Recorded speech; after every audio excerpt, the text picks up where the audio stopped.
Hey everyone, welcome to week 3 of English 1020.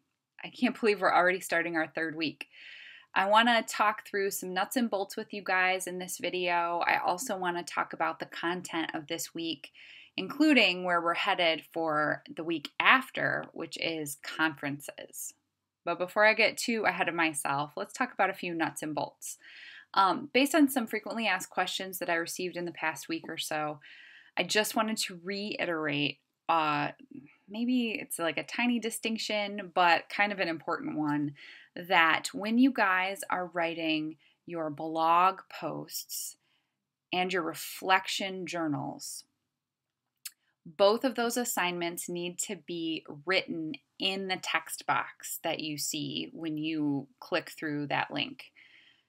All other assignments, project builders, drafts, emails to me, anything else could have attachments in it, but those blogs and reflection journals need to be in the text box.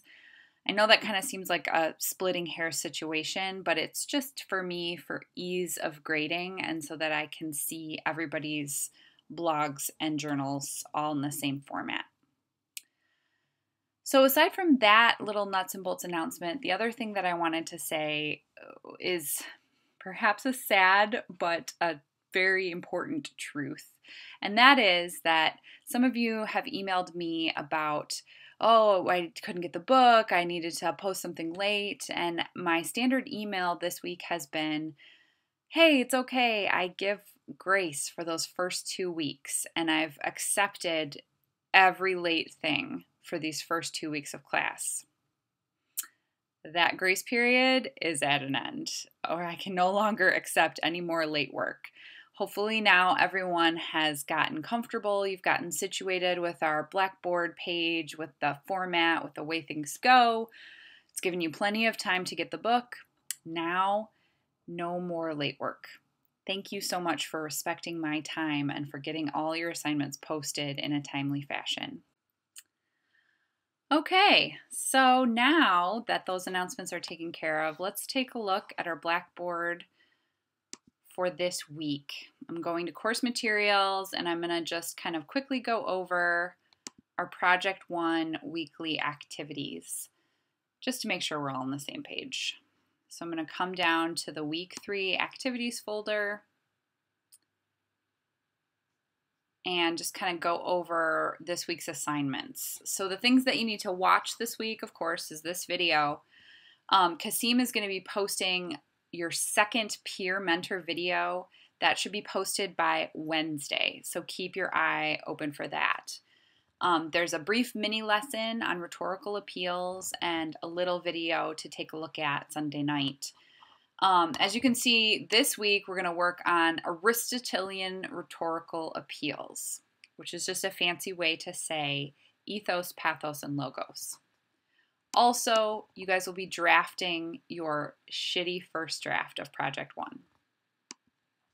But before we get into the drafting process, things that you need to read this week include a chapter called Backpacks versus Briefcases and rereading that article that you've chosen to analyze for Project 1, just so that you really know it well. Things that you need to write this week include your reader response blog to Backpacks versus Briefcases. You'll do a project builder to go from general to particular information, and you'll start on your shitty first draft. So you can see the schedule here. Of course, I've spread everything out on the calendar so that it makes it a little bit of a lighter load. But as long as everything's posted by Sunday, it will be timely.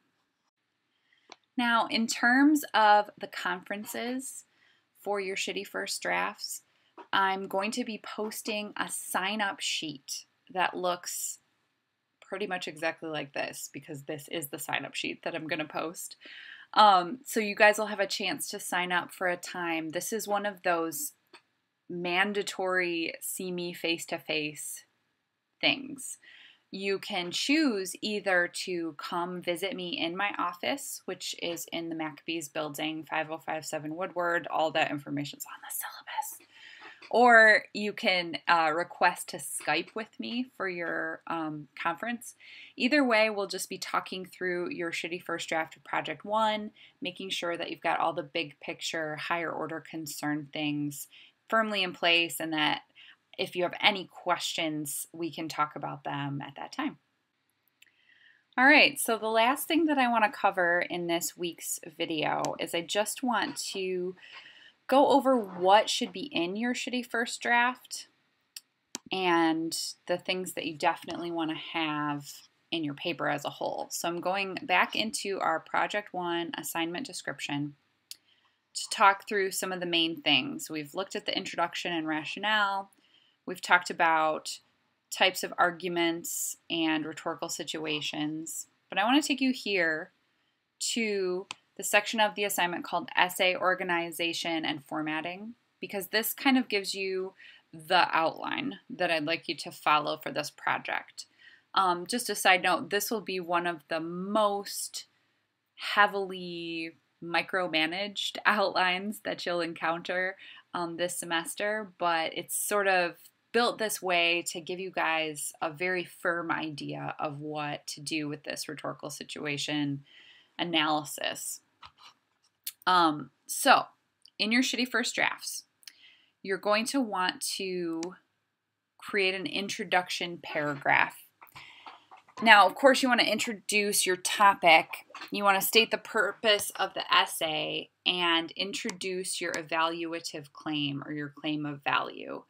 So what you definitely want to do in this first paragraph is not only introduce your article, talk about what you're trying to do with the analysis, but you need to definitely say that your essay is effective, it's persuasive, the argument works, or it's not effective, it's not persuasive, it doesn't work because XYZ, and XYZ are the reasons that you're going to put forth from your analysis.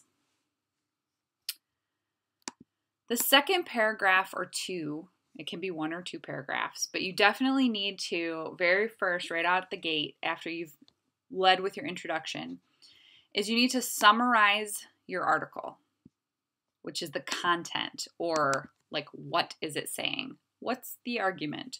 What does this piece cover? And how is it sending this message? What's the rhetorical situation? Who's the audience supposed to be? How does the author present himself or herself in this article? What's the tone of the message? All of this stuff should be in your second couple of paragraphs. Then, kind of the bulk of the essay is going to be the analysis portion. So you've identified your claim, you've described the content of the article and its rhetorical situation, and now you need to analyze it. And the key ways that I'll be looking for you to analyze your article is for you to be able to identify and describe the types of arguments used in this article. So that's definitely stuff we talked about last week. I'll be looking for specific examples of the kinds of arguments. So if you say they are definitely making a claim of fact, I need you to show me an example of that claim of fact from the article itself. So yes, you'll be needing to quote from the article that you read. And then moving on to this week, you'll be going through the author's use of ethos, pathos, and logos or logic. Here again, I'll be looking for specific examples from the text. So if you're going to claim that this author uses a lot of pathos, I'm going to need to see some examples of that pathos. Point it out, quote it. You can use some paraphrase, but I definitely need to see that you can show me the proof or the examples for your claims. Then at the end of your essay, you're going to need to restate your claim, or I like to think of this part as bringing it home. You want to bring your claim home and conclude the whole analysis by sort of tying back to all of the evidence that you've pointed to in your analysis and talking about whether or not and how or how not those pieces, the argument, the ethos, the pathos, the logos, were they appropriate for the rhetorical situation? Did this author correctly target the audience? Is that why it's effective? Is the ethos that's established appropriate for the author's credentials? Is the use of pathos appropriate for the rhetorical situation, etc.? Okay, I think that does it for our week 3 introduction video. If you have any questions about any of this, please feel free to shoot me an email and look for an announcement with a link to our conference's sign-up page. I'll have 2 different sign-up pages. One will be for Monday the 18th. The second one will be for Wednesday the 20th. So hopefully between those 2 days, we'll have enough times to accommodate everyone in the class. I'm looking forward to seeing you all and hope you have a great week.